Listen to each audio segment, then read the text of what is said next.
Good evening, ladies and gentlemen. This is a gaming store. I think it just started in the middle of everything. Good evening, ladies and gentlemen. This is a gaming store. I have this one, Fire Emblem Three Houses. I just wanted to go live. I know nobody's probably watching live.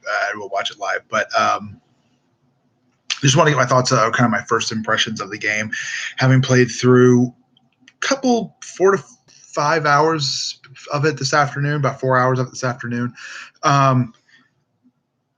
I started hard mode, but I started on casual mode as well. So all my dead people won't stay dead because I don't know when that takes effect. Early in the game, they had you participate in what's called a mock battle in your school. And I don't know if it takes effect then or if it takes effect in the next big battle. But I can't risk it. I've learned the hard way that in the past that the computer, the AI, has no problem, no matter what mode you're on, double or triple teaming your people and just causing them to die terrible deaths. So, yeah, it's an interesting game. It's a little confusing at the start. There is a lot of, especially, I don't know how much they've revealed through trailers and videos and things, but there's a lot of stuff at the beginning that we see that I imagine we'll learn more about later, but right now it's kind of sitting there, a lot of unanswered questions. There's a lot of people who look alike and we don't know why. And there's a big battle takes place and we don't really know why. We don't know. It's hard to tell if you're on the right side or what side is the right side, which is not a bad thing.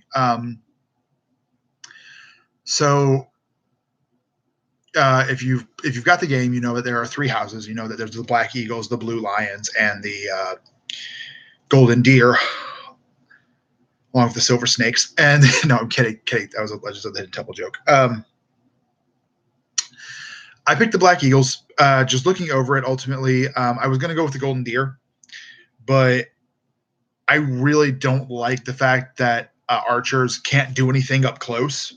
Like if you have them with a bow, they can't do anything when people are adjacent to them. You have to be 2 squares away or more.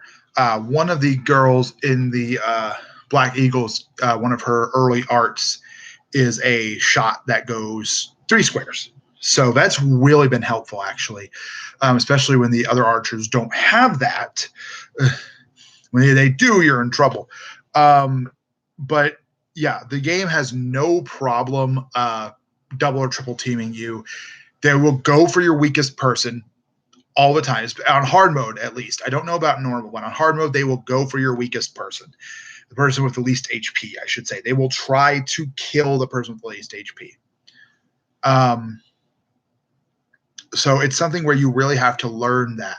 I haven't tried everything yet. There's some sort of divine pulse ability that lets you rewind time. I haven't tried that out to see how it works quite yet. I got it, but I haven't used it. That mock battle I mentioned, you do have to actually win. They say it's a mock battle, but you actually get a game over screen if you lose. And you say, oh, how could you lose that? Well, for one, it's supposed to be all 3 houses against each other, but it's more of a 2-on-1 scenario. And then it's kind of hot garbage because you only get to take 5 units into battle in that case. So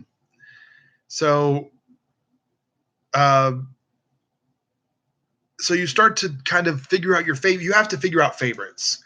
I will say that. I think a lot of the units are good, but I think everyone's going to have their favorite units within their house because there are some things. You have magic users, you have bow users, you have lance, you have sword.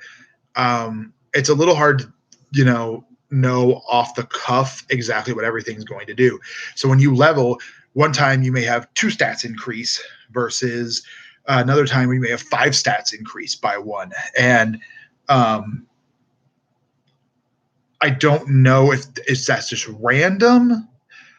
Like I've played Fire Emblem before, but it's one of those things I never played it. I haven't played it recently, and I haven't played it enough to know that this is a staple hallmark of the series, and this is a staple hallmark of the series. I know certain things, like I know of a death thing. If your character dies, in most cases, if you pick the classic Fire Emblem style, if they die, they stay dead. Again, I don't know when this kicks in this game.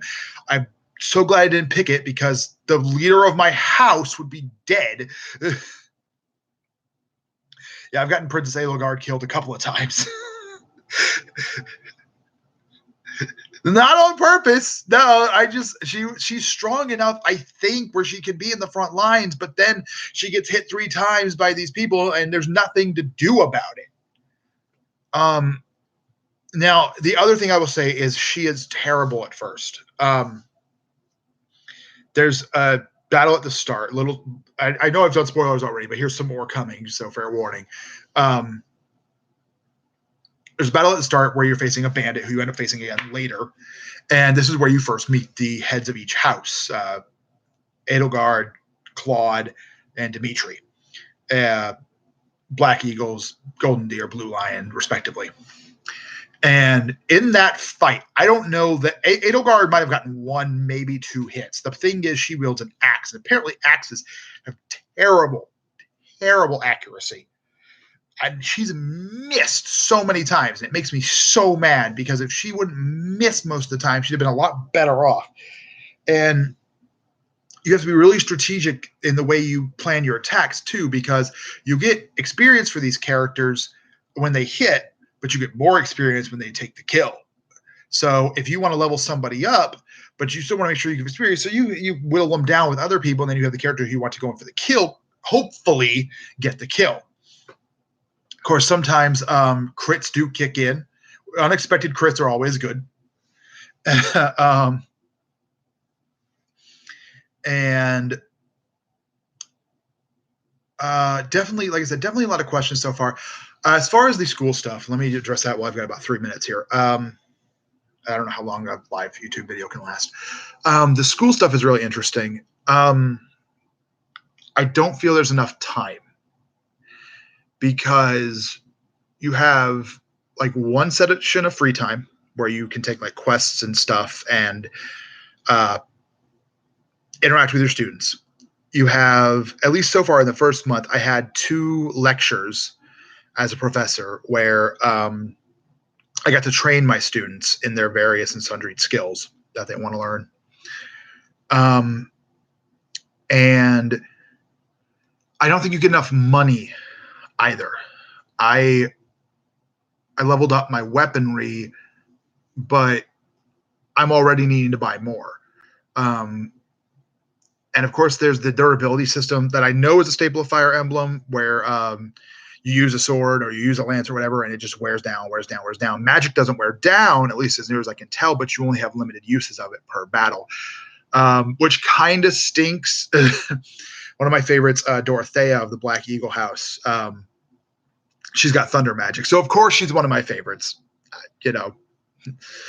Music to my ears, music to my eyes. The moment I saw that, she had thunder magic, I was like, yes, pick her. I'm going to level her. I'm going to try to get her to learn more thunder spells. I don't even know what's available. So it's definitely an interesting game. I'm glad I went with the team I did. They seem fairly balanced. It's something where I'm also glad that they show you. One thing I find neat is that they will show you if an enemy is going to attack you, and possibly how many enemies are going to attack you. And you say, well, can't you avoid 3-on-1 situations like that? They show you the possibilities. They don't show you what's going to happen. So it can be, oh, this enemy is going to attack here. This enemy can attack here, here, here, here, here. And he'll kill him here and attack. But if he's got 2 options, he's going to go for the one with the lower HP, because they just want to kill people. But it's definitely interesting, trying to make use of things, trying to learn all these abilities. There's a lot that they don't tell you, which kind of sucks. There is a lot you kind of have to grasp on your own, maybe search through menus. So maybe I haven't done enough exploring in the menus and the detailed guides and everything for characters, but I do feel there's a lot that's left unsaid. But I definitely want to keep going. I'm really interested in the story, and I'm really interested in what these characters learn, how they level, how these fights go. The only other thing I'll say before I finish out here, the movement ranges need to be expanded. I don't know if it's just the Black Eagles or what, but the range of movement for some of these guys, and maybe it gets better with time, but it is kind of terrible. It can take forever to move across a battlefield. It feels like so it's not as good as not as fast paced as I would like. On the flip side, one thing I really do like is the battalions. You get those fairly early on, and the gambits seem particularly strong, but it's something you'll want to save for a boss. I learned that kind of the hard way because I nearly got myself killed in my last fight that I did, because I was about to rush in and the boss did not move. The boss stayed on his fancy schmancy healing tile, and the boss was super powerful. So a gambit would have been a really good thing to have, but I had used them up. So you have limited uses of those gambits, but those gambits are fairly strong, especially if you've got allied units to boost them. So the gambits are really good. So, that's something. Gambits are good. Movement needs work. I'm really interested in the story. I want to see where it goes. You get a lot of female interest. And I mean, I know that's the idea, build relationships and things, but they push it. But that's basically it for now. I might play a little more this weekend, before I go back to work on Sunday. I got other things to do, but I'm really happy I got it. Came with a cool pin set that's on my bed over there. If you're wondering why my bed looks a mess, it's because I have freshly laundered sheets. I washed them myself. The pin set was a really cool little freebie thing. I have no idea where I'm going to attach these pins. I've got another pin in here somewhere, I think, from something else. I don't know. I have an Ivy Fig pin somewhere, I know. But anywho, Fire Emblem's really good. I will try to do something like this again, possibly when the next big Switch game I'm going to get drops, and that will be Astral Chain in about a month's time. August 30th, I believe, is the release date for that. So yeah, Fire Emblem first impressions. Leave a comment in the box below. Tell me what you guys think, and if you want to see more of this, please subscribe to my channel. That's it for this one, though, guys. That is lights out on my first impressions of Fire Emblem Three Houses.